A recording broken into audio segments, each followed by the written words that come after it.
Right, so we all know what the big question is. Will Meta's new AI smart glasses replace your smartphone in a few years? Mark Zuckerberg just demoed their amazing new Meta Orion glasses that are kind of like the Apple Vision Pro but without that crazy alien looking headset, and they've managed to cram all of the same cool tech into this normal looking pair of glasses. That's insane. This is the sci-fi future that we've been all dreaming about, our chance to look like Tony Stark from the Avengers and have all of the apps overlaid on our real vision. But is this the future? Will it actually replace our smartphones in just a few years? Mark Zuckerberg has very publicly said that he thinks it will, but I think that there's a twist in this tale, and if you're excited just like I am about this truly revolutionary product and you don't like to watch videos with only lots of tech jargon and specifications, but rather you want some real talk on what these features mean for us, then you've clicked on the right video. Grab a drink or a cup of coffee and settle in for some real talk with me and also this guy. Right, so before we get into it, why don't we just make this super simple for everyone? Meta's released so many headsets and glasses, some that you can buy, some that you can't. No one really knows which is which, so let's just lay out the facts in a simple summary. Okay, so Meta makes three kinds of AR/VR smart glasses like products, and you can currently buy only two of them. First, there's the Meta Quest AR/VR headset line that's been selling for a few years and it's been okay-ish. It's not a massive commercial success. They combine a headset with a couple of handheld controllers. You can play games, watch YouTube videos, and so on. There was also an enterprise-focused Pro version of the Meta Quest called the Meta Quest Pro, which kind of bombed. It was pretty bad, and it's a good thing it's now discontinued. Okay, then second are the awesome Meta Rayban glasses, one of my favorite products in the last few years, which are a collaboration between Meta and Rayban. A very successful collaboration, I might add. Even Microsoft tried to muscle its way into that relationship when Meta was investing more in Rayban. Yeah, so it's a collab between them, and they take the most popular sunglasses on the planet, the Rayban Wayfarers, and added a few things to them like a camera, pretty decent 12 megapixel camera that can take photos, videos. They added some speakers, again pretty good ones, that direct the sound into your ears, and combined with a microphone, they allow for the third big feature, Meta AI, where you can talk to Meta AI and ask it to play you music, take a picture, set reminders, and very soon you're going to be able to ask it what you're looking at. So you can walk around like a normal person wearing great looking sunglasses or glasses at most times, but whenever you want, you have the option of using them to take photos, take videos, listen to music, and also have an AI assistant. Who wouldn't want that? Exactly, that's the beauty of them. Okay, and third, and probably the most important and the most exciting, I mean the reason we're literally having this conversation today, are the brand new Meta Orion AI glasses, which, and let's just say it now and get it out of the way, look exactly like Tony Stark's glasses. Whatever floats your boat, bro. Now the natural question is, what do they have which their Rayban collaboration sunglasses don't? The answer to that is visual overlays, the ability to see apps and video and text overlaid into your actual vision through the glasses. The best way to describe it is kind of like the Vision Pro but with slightly lower resolution, no crazy looking headset, and actual vision. But bro, no one wants to wear that metallic abomination called the Vision Pro on their head. I'll take slightly lower resolution for a form factor that looks good any day. Well, there you have it. The best feature of the Meta Orion and also their Rayban glasses has nothing to do with technology. It's the fact that they look normal. Meta is smartly replicating the formula for success that they found from the Rayban collaboration, that people like good and normal looking design when it comes to wearables. The Orions are well in the acceptable territory of design. In fact, I might even say fashionable. They like those really thick glasses that were in the 2000s when Linkin Park and Limp Bizkit were all the rage, and they're still not done. One of the reasons that you can't buy them, and I'm quoting Zuck here, is that they need to be even more stylish. I agree. I think Zuck has finally understood the human psyche. It's not just about the coolest tech. I mean, Apple launched some of the coolest, most cutting edge tech in the Vision Pro, but eventually they learned the hard way that people won't compromise on how things look when they're wearing them. No one wants to look like an alien. I mean, look at this guy. Who would date this guy?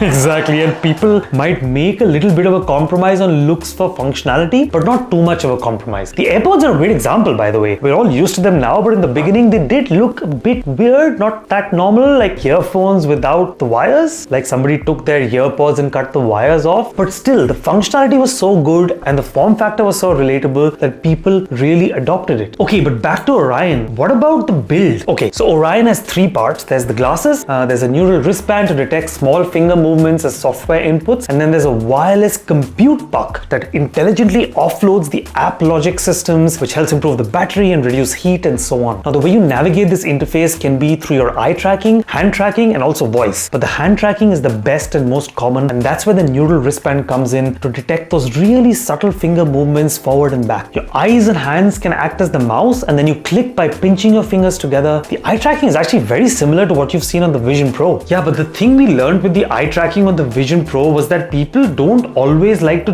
look at everything they want to click. I mean, I don't sit at my laptop going like this and like this and like this the whole time, right? I just move the mouse around and move my eyes a little bit. So the hand-controlled mouse does seem like a really good addition, no? Okay, so then let's talk about the neural wristband for a minute, dude. Meta plans to use it more broadly with other products even before Orion releases. And from what we can see, it's a pretty cool piece of kit. It's about the size of a Fitbit or a Whoop band, and it uses something called electromyography to interpret neural signals. Literally didn't understand any of those words, bro. Okay. So electromyography is typically used in healthcare to check the health and well-being of your skeletal muscles, which are attached to your bones. And it's done by recording the sequence of electrical signals sent by your nerves in your muscles to your brain that decides what those muscles should do, whether it's to lift your arm or move a finger or something like that, for example. Okay. Now, think of this wristband as something that can record those electrical signals and then use those signals as a software input to the glasses. It recognizes small pinches of your index fingers and thumb to select, the middle finger and thumb to go to the main menu, and it also recognizes small movements like swiping up or down with your thumb on your hand closed like a fist to scroll and move the mouse. Got it. That's pretty neat. But even the Vision Pro had some hand movements, no? Yeah, but those were detected using cameras on the Vision Pro,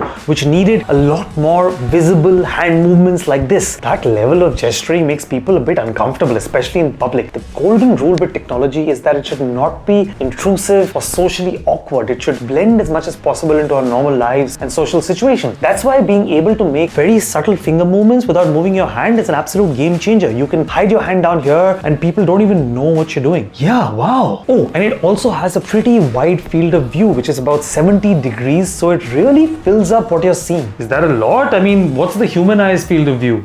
It's about 130 to 140 degrees. In comparison, when you take a video with your iPhone, it has about 30 to 40. Okay, so a lot more. But what about compared to the Vision Pro? Oh, that has almost 100 degrees. But the Vision Pro put a big screen in front of your eyes. This is literally letting your eyes see through normal glass and overlaying images on top of it, right? Yes. So there are these ULED projectors inside the Orion glasses that beam the graphics onto the lenses in front of your glass. There's 7 cameras to sense the world around you and place the objects to help maintain their position as you walk around. So if you have a window open and I walk away, but it's still there when I come back, right? Just like the Vision Pro? Yep. And what's the quality and resolution like? I mean, it's not as good as the Vision Pro, which had like a 4K screen in front of your eyes. Given this is a projector, it looks like, well, a projector if you ever have seen one. It's perfectly fine for reading and video calling, but it's not going to be the highest resolution video experience and movie viewing experience like you get on your TV or even your phone. And AI, tons of it. They've already started putting it in demos to show you looking at a bunch of ingredients on a table, and it can immediately tell you what recipe you can cook with those ingredients. Like genuine, everyday, useful productivity stuff, not gimmicky, weird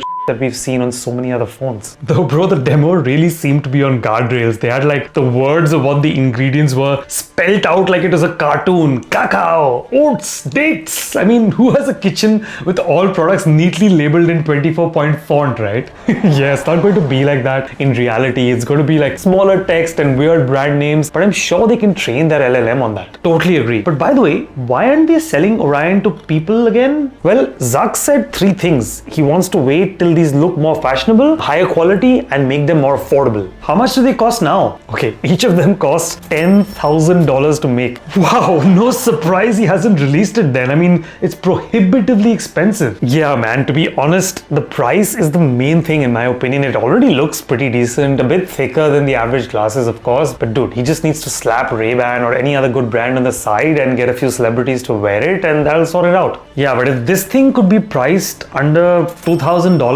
it would have been released by now for sure. So let's not forget that the Apple Vision Pro retails for $3,500, and Meta has managed to cram much of that functionality into a much smaller, totally normal looking pair of glasses at only 3 times the cost. That's pretty damn impressive if you ask me. Also, the big issue with AR glasses for as long as we can remember has been a scientific problem. How do you make a display that you can see through and yet overlay high quality stuff on top of? No one's really been able to solve it till now, at least not that we've seen. Even Apple actually puts a screen in front of your eyes and then another screen in front of the device to make it seem like the person can see your eyes, but they're actually seeing a screen. Yeah, which is like pretty creepy. I do not enjoy being with people who are wearing a Vision Pro at all. I feel you, bro. That looks damn weird. Okay, so on to the real question that everyone is asking. Are smart glasses going to replace the smartphone? Okay, I've talked a lot about this topic in an earlier video on how products from last year like the Vision Pro, the Meta Rayban sunglasses and even the Rabbit R1 have the right ingredients in them to come together and make the perfect replacement for a smartphone. Yeah, that was a good one and let's leave a link to it in case anyone wants to see, but bro, I don't think that this is going to replace the smartphone. Okay, why not? I totally think they can. Okay, why don't you make the case for whether they can and I'll make the case for why they can't, and let's come to a proper fact-packed conclusion. Yeah, and just like always, this analysis is incomplete without you guys telling us what you think in the comments so that we can continue this conversation there and learn from all of you as well, and we'll highlight the comments that we like the best. Okay, so here's my argument, and it's that the smartphone is basically a medium. It's a bridge between what we want to see and what we end up seeing. It's actually like someone taking a flight from Paris to Edinburgh via London, because there is no direct flight. You kind of have to go via London. What do you mean? So if you simplify it, we want something in our brain like wanting to see one of my YouTube videos. Okay, so vanity isn't going to help your case when these guys decide who wins in the comments, bruv. Okay, let me complete. If you want to watch one of our YouTube videos, then you need to pull out your phone and then type what you want, and then your brain sees it on the phone. So basically, every single thing that you do on your smartphone starts and ends with your brain and eyes. Piece of metal you're holding is just a medium because your eyes can't automatically just see whatever they want. But with smart glasses, you can do exactly that. You can short circuit this loop, eliminate the need for a phone, and directly overlay in front of your eyes whatever you want to see. You can make calls, watch movies, connect to earphones, engage with social media, everything you need in a phone today.